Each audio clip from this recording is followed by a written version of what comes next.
외부로 나가는 시선을 안으로 들여오지 못할 경우 자기 자신에 대해서 상처를 많이 줄 수 있다고 말씀하셨습니다. 그러면 이 자기 자신한테 주는 상처를 치유하기 위한 방법이나 명상 같은 거 있을까요? 네.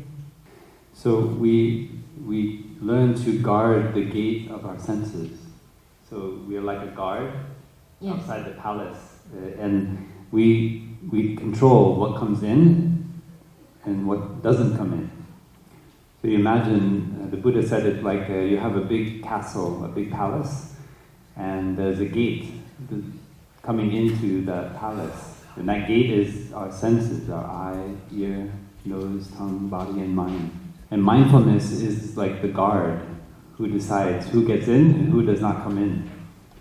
So in English we have an expression, you are what you eat. I think in Korean you have something like that. Right? Whatever you eat, you become what you eat.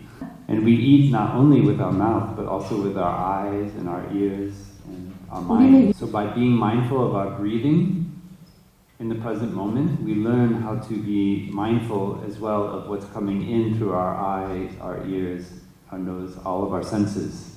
Most people in the world, they're not aware that what they're consuming through their eyes and their ears is changing their life, is a kind of food that they're becoming. And so when we look at things, when we listen to things that water the seed of desire, of craving, of sensual desire, then that desire becomes very strong in our mind consciousness. And so if we watch that movie or we dream about that person and they become the object of our desire, and then we feel like we cannot be happy without that person or without watching that movie or whatever. So mindfulness trains us to be happy just to breathe, just to be fully present in our body. So when I was when I was in my early 20s, when I discovered meditation, that was the key to freedom, was the joy born from meditation, the joy born from mindfulness. That's why I wanted to become a monk, because I thought, this is how I want to train my mind. My whole life, I thought that all my happiness depends on things outside of me, because nobody had ever taught me how to be mindful of my body, be mindful of my breathing. And so I didn't learn how to generate joy inside of myself. And so now, sometimes I watch a movie. Sometimes I see, walking around Seoul, I see the image of a beautiful woman. But I know how to take care of my senses. I know how to shut the door. Because I know how I've observed my mind, and I know what will happen if I leave the door open. So with mindfulness, we learn to take care of ourselves, take care of our body and mind, take care of what we're eating in every moment. And we learn to choose the kind of food that nourishes our joy, our peace, and our loving kindness. And if we're nourishing so meditation is a kind of food. Yeah? Meditation is a kind of nourishment.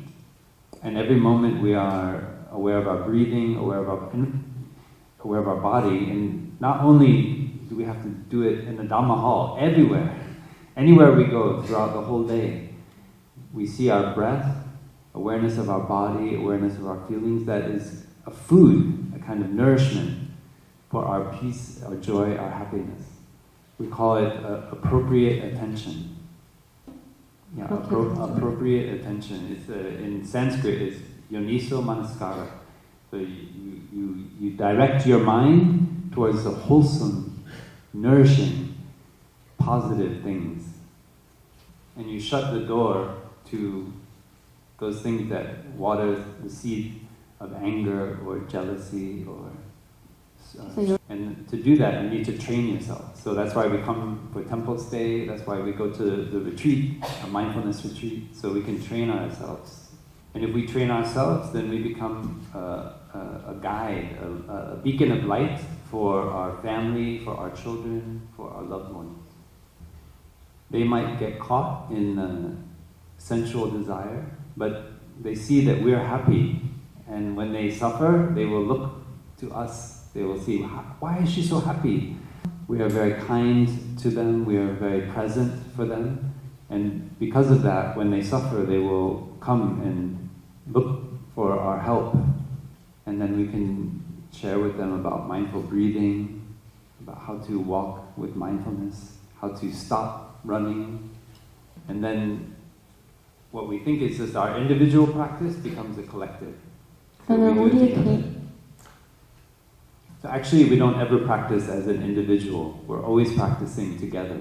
They say even the monk who's sitting way up in the cave in the mountain practicing meditation is benefiting many people. So when I practice mindful walking, I know that my father and my mother are not walking there next to me. I'm aware of my breathing, aware of my step, aware of my body, but my mother and my father, they're not walking there with me.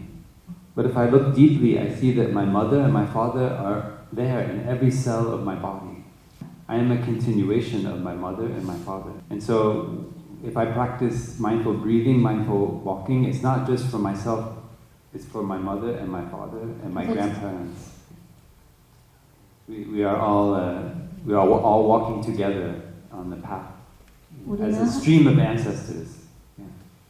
나이도 많고 그렇지만 하고 싶은 일을 창피해도 부끄러워도 하는 게 맞을까요? 아니면 그냥 평온한 마음으로 그냥 보스 쌓지 말고 그냥 평온히 살자 하는 게 맞을까 지금 고민이 많아서 yes or no로 대답해 주시기 바랍니다. 고맙습니다.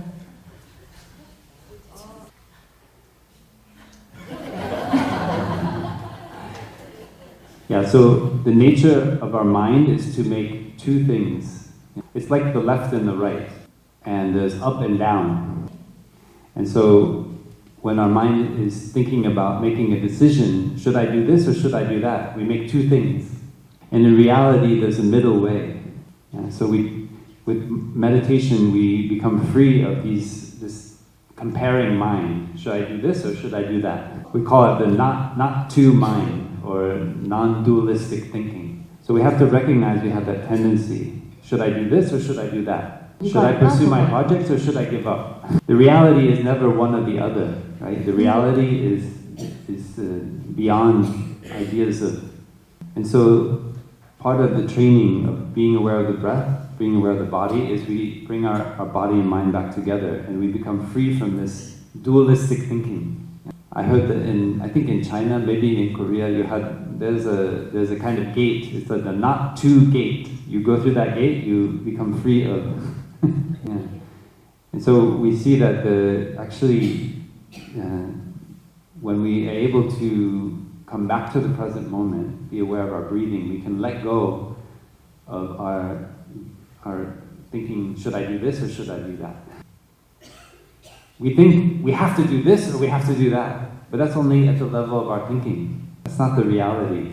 And when you learn to live happily in the present moment, being aware of your breathing, a new possibility opens which you did not imagine before. The possibility of the present moment. And maybe years later you remember that time when I was so caught in doing this or that, and you've taken a completely different path. Because we cannot see the future through our thinking.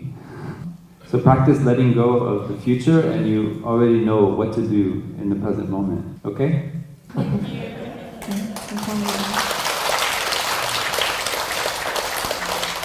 스님, 프롬빌리지 안에서 15분마다 종이 울려서 호흡을 관찰하는 시간을 갖는다고 하셨는데요. 빌리지 밖에서는 무엇이 스님께 종을 울려드리나요? So one thing is that we're very lucky that some lay friends in our community, they made an app called the Plum Village app. And so you can download that Plum Village app and it has a bell that will make a sound every 15 minutes or whenever, if you want to do every half an hour or every hour. And so wherever you are, you have your phone in your pocket and then you hear the sound of the bell and you can come back to your breathing. And people around you, they won't know what you're doing. But it's okay, don't worry. You just enjoy your breathing. But even if we don't have the app, we can use the red light, like I talked about. When you see the red light, whether you're driving or you're walking on the street, when you see the red light, you can stop, and then you don't have to wait. You stop and come back to your breathing right away. The red light is inviting you, like the bell, to come back to your breathing. In Plum Village, when somebody calls the monastery, they know that we will not pick up the phone right away. When we hear the telephone ring, we stop and we breathe 3 times before we pick up the phone. And the person on the other side, if they're very impatient, then they might hang up the phone before we pick up. But we want to prepare our mind before we speak to somebody. We know that our words can go very far, and so we need to calm our body and mind before we talk to somebody on the telephone. If I just grab the phone quickly and answer, I will be rushed and my mind is not ready to talk to that person. So you might like to try that, to enjoy your breathing when you hear the telephone ring. Come back and breathe 3 times before you answer the phone. So these are ways that we practice in the monastery that can go out into the world. And you can come up with new ones. Like what if I have one for Korea. Every time you see a coffee shop, you come back to your breathing. So when you're driving around Seoul, the city, or here, and you see a coffee shop, you stop whatever you're doing. I mean, you can keep driving the car. Coffee shop, the monk, he told me to come back to my breathing and enjoy breathing 3 times. Coffee shop is good because there are many coffee shops in Korea. So every time you see the coffee shop, you don't need to stop and have a coffee. Yeah. You just enjoy your breathing. If you're walking around the city or whatever you're doing, you choose. It could be a coffee shop or whatever, but something that you see and you remember to come back to your breathing, come back to your body. And then everywhere becomes a meditation hall. See, when the Buddha talked about the pure land, it meant it's not somewhere in the West or after you die. It's right here in the present moment. With our breathing and our mindful step, we create a pure land. And so if we want to live in the pure land, we just come back to our breathing, come back to our step. And that makes the pure land right here and right now. And the pure land is a place where there is suffering also. We think that the pure land is a place where there's no suffering, only happiness. It's because we think that if there's suffering, there's no happiness. But suffering and happiness are of the same nature.